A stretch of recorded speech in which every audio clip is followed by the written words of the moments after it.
Today's model is ID1, we call it E1. This e-bike doesn't look so much different with normal ones. However, it does have some hotspots.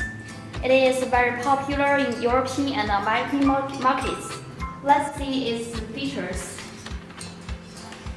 We have red, silver blue, and rose gold colors available. Here we have silver and rose gold in our showroom that you can see.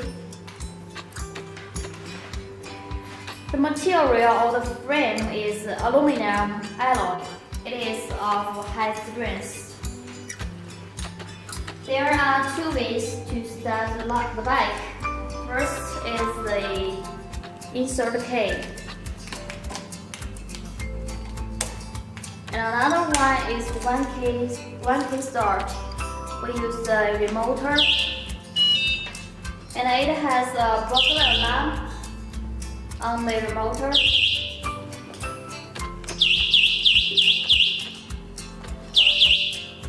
And then let's see the liquid crystal dashboard.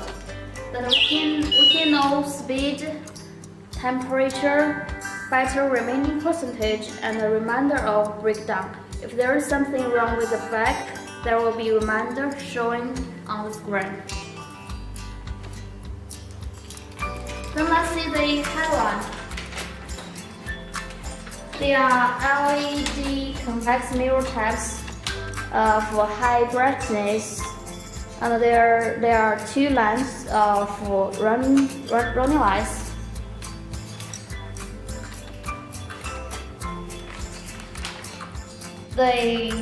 The front and the rear forks, they adapt the forging process. You can see both of them are integrative and with the most streamlined, and there's no welds. There's a special design feature for the front fork. It is only one side, like cars. The motor is in rear wheels. The size is 12 inches, and it is 48 voltage, 250 volt motor without brush or gear. And our battery is under the pedal. It is 48 voltage lithium battery, and we have our charging port here. Okay, that's all for today. If there is any question, welcome to contact us. See you next time.